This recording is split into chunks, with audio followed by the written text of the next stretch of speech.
Jean-Christophe Statnik, vous êtes donc le professeur à l'université Lille 2 à la fac finance, banque et comptabilité, c'est bien ça. Tout à fait. Vous pouvez vous présenter en détail et nous dire quelles sont vos missions au niveau de la fac et de l'université. D'accord. Donc, je suis maître de conférence à la FFBC depuis 2002. Avant, j'étais à l'Université du Littoral et je suis depuis novembre 2013 chargé de mission numérique au sein de l'Université de Lille 2. Et alors, cette mission consiste finalement à essayer de développer cette pédagogie numérique, hein, essayer de répondre. Alors, le but est d'abord de répondre à une demande interne de nos étudiants et après de répondre à une demande externe. Il faut aussi développer le lien avec le CFPB, Oui, puisque je suis aussi responsable du Master 2 chargé d'affaires en alternance et de la licence professionnelle banque. Et à ce titre, hein, un lien très étroit avec notre partenaire qui est historique, maintenant qui est le CFPB, euh, sur ces deux formations, qui forment une ossature importante, hein, de l'offre de la FFBC. d'accord. Quelle est aujourd'hui votre réflexion autour des MOOC au niveau de l'université, puis peut-être au niveau de la fac aussi? Alors, je vais prendre le problème autrement. Je parlerai des MOOC en dernier. Oui, Et puisque la mission, c'est développer la pédagogie numérique, et donc finalement, la première étape pour développer cette pédagogie numérique, c'est déjà que les enseignants déposent leurs cours sur les plateformes numériques. Et bon, pour certaines entités, ça existe, mais pour d'autres, c'est plus compliqué. Alors, c'est pas que les enseignants ne veulent pas. Hein. Je prends un exemple de médecine. C'est pas possible parce qu'après, finalement, ils ont des problèmes avec le concours, et le concours PACES, c'est un concours très important avec des problèmes juridiques très importants aussi. Donc, il y a des freins à ces développements-là. Après, donc, une fois que ça s'est fait, on peut commencer à parler de pédagogie numérique lorsque dans un cours, hein, c'est un des axes de développement de notre au sein de l'université, c'est de dire dans un cours de pas numériser totalement un cours. Je pense qu'il est un petit peu pas idiot, hein, stupide de développer un cours où finalement il y a qu'un lien entre un prof et 30 étudiants.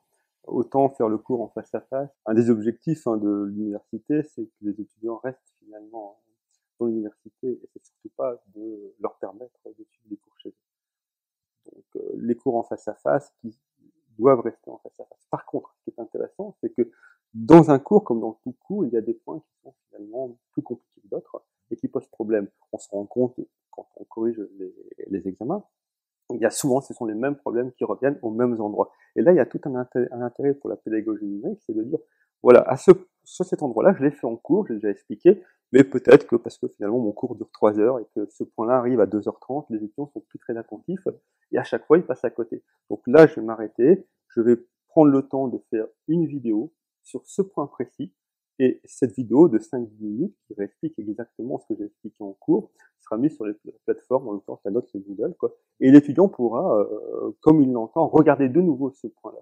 Je pense que là, c'est très intéressant parce qu'on lit les deux.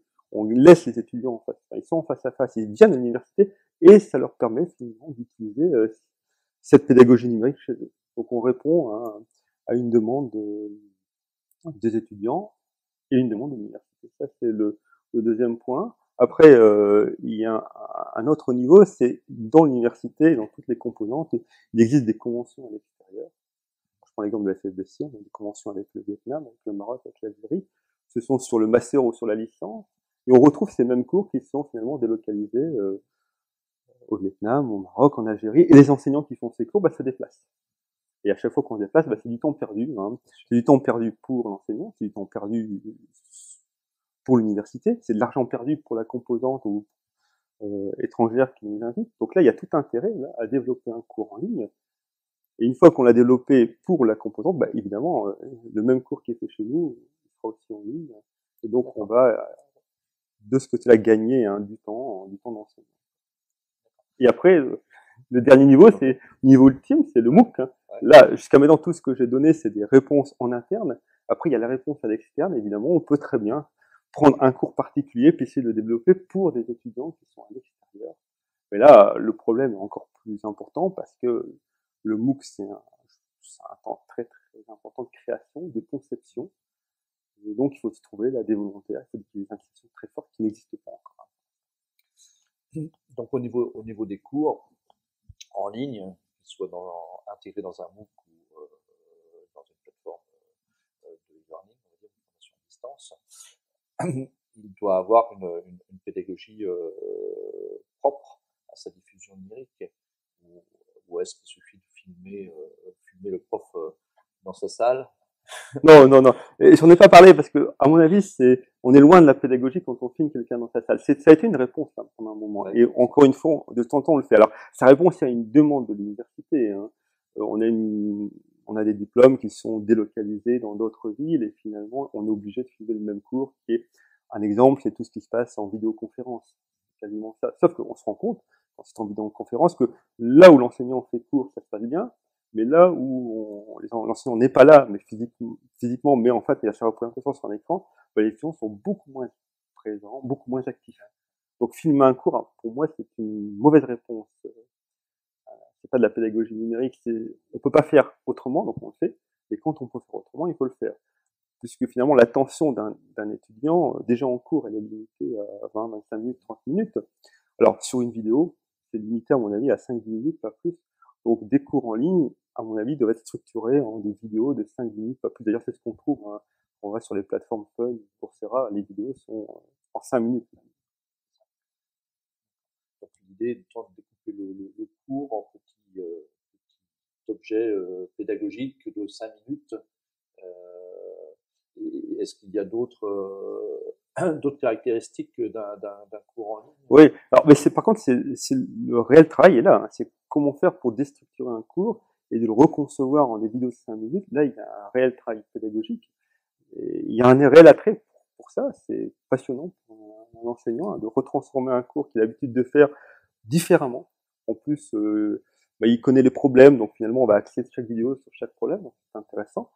Sauf que si on met toutes les vidéos bout à bout, ça fait, si on prend 10 vidéos de 10 minutes, on a une centaine de minutes, mais ça fait pas tout le cours de 20 heures ou 30 heures de cours. Donc forcément, la pédagogie numérique nécessite qu'on délocalise un travail chez l'étudiant. Et après, on a perdu de l'interactivité, donc je pense qu'il faut au moins avoir des séances de face à face, ou au pire, si on peut pas faire mieux, hein, modérer un forum. Un forum ou utiliser des outils de classe virtuelle peut-être. Oui, aussi, oui, c'est possible. Oui, tout à fait. Puis, il faut retrouver du contact à un moment ou à un autre. Parce il y a des questions qui passent. Il y aura toujours des questions qu'on n'a pas anticipées, ça c'est sûr. Donc, le forum le permet. Pour avoir animé un forum récemment sur un cours en ligne, je me rends compte qu'on peut, et c'est un petit peu idiot, c'est que si j'avais été en face à face, j'aurais tout de suite compris ce que ne comprenait pas l'étudiant. Par contre, via un forum, il a fallu que je décortique sa question, que lui comprenne les réponses, pour qu'on se rend compte au bout de 4-5 questions-réponses que c'était pas du tout ça, le point de départ, et que je réponds à sa question. Donc, même le forum, on perd ce lien, on perd cette interactivité quand même. Vous avez déjà conduit quelques expériences au niveau de la fac de finance? Ce qu'on est en train de faire sur la FEBC, c'est de développer ces petites vidéos de 5-10 minutes. On se connaît assez avec nos collègues, donc il y a 10 collègues qui ont accepté de développer 2 vidéos dans leurs cours. Alors, il y a des cours de comptabilité qui se prêtent très bien, il y a des cours de mathématiques qui se prêtent très bien, il y a des cours d'économétrie qui se prêtent très bien. Donc, dans chacun des cours des enseignants, de ces 10 enseignants, il y a 2 vidéos qui vont être développées là au mois de mars. Ça va faire une offre de 20 vidéos qu'on va mettre en ligne à partir de la rentrée. Et en parallèle de ça, on va développer aussi, puisqu'on a un partenariat avec le Maroc qui s'ouvre, on va développer 3 cours en ligne. Des cours de combien d'heures là? C'est des cours d'une quinzaine d'heures chacun, entre 15 et 20 heures. Là, c'est un gros travail. Là, c'est un gros travail. Donc, au mois de mars, on fait des petites vidéos, finalement, on s'entraîne. Ouais. Et après, au mois de juin, on va passer à l'étape un petit peu plus importante. Il faut plus de temps parce qu'il faut déstructurer le cours. Et donc, il faut du temps de préparation. Et au mois de juin, on va de nouveau repasser par la séance captation vidéo. Et ces cours donc, seront hébergés sur le Moodle de l'université? Alors, les vidéos sont hébergées sur le Moodle de l'université. Les cours sont hébergés sur le Moodle de l'université aussi. Et d'ailleurs, les cours qui seront faits au Maroc seront automatiquement en ligne chez nous aussi. Donc, ça va nous demander aussi à réfléchir avant la rentrée de 2014. Comment finalement proposer ces cours en ligne, puisqu'ils vont te proposer d'ailleurs à l'alternance en licence professionnelle. Ça pose des questions, il va falloir y répondre avant la rentrée. Est-ce que vous avez des projets de développer des MOOC sur Fun, par exemple? Alors, on a un projet qui est embryonnaire, de développer un cours sur Fun. C'est avec le professeur Frédéric Lobé, un cours d'éthique. Alors ça, c'est un réel challenge. C'est très intéressant aussi parce que on commence à avoir une certaine habitude dans ce qui est technique. C'est assez facile. Un cours de comptabilité, un cours de mathématiques financières, on arrive facilement à structurer le cours. Mais un cours de concept, le cours d'éthique, la finance, c'est un cours de concept. Là, ça pose vraiment un nouveau problème. C'est intéressant. Donc, on réfléchit, on a trouvé des solutions. Donc, mais le travail est immense. Donc, on va essayer de le développer. On voudrait le mettre sur le Fun. Je suis en contact avec j'essaie de contacter des gens sur Fun en ce moment pour savoir les modalités d'offre de cours, quoi. J'imagine qu'il y a un cahier des charges à respecter. Donc, on est en train d'en discuter. Donc ça, c'est pas le but ultime, mais c'est un but à long terme. Déjà. Vous allez répondre à l'appel à projet du ministère. Oui, dès qu'il apparaît. Oui, et on ne connaît pas encore la date, quoi, finalement, parce que c'est entre janvier et juin, je crois qu'on dit. Très bien. Et sinon, finalement, sur la FFBC, on a une autre aussi façon d'attaquer les MOOC, c'est de dire que globalement, c'est vrai qu'il faut répondre à la demande des étudiants qui ont envie de ces cours-là. Donc, mais au lieu de développer des MOOC chez nous de finance, autant aller prendre celui du prix Nobel qu'ils développent. Et finalement, à moindre coût, on va essayer de réutiliser ces MOOC qui sont développés par ces enseignants prestigieux au sein de notre offre, pour en mettre un ou deux. Et donc là, c'est utilisé comme un support pédagogique. Oui. Comme un cours. Comme un cours. Comme un cours.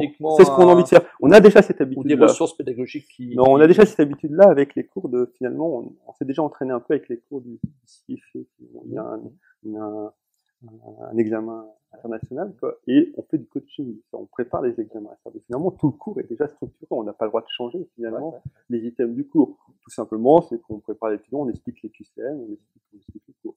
Finalement, prendre un MOOC d'un prix Nobel de Stanford, finalement, ça serait exactement la même chose. On va réexpliquer les points, finalement, qui peuvent poser.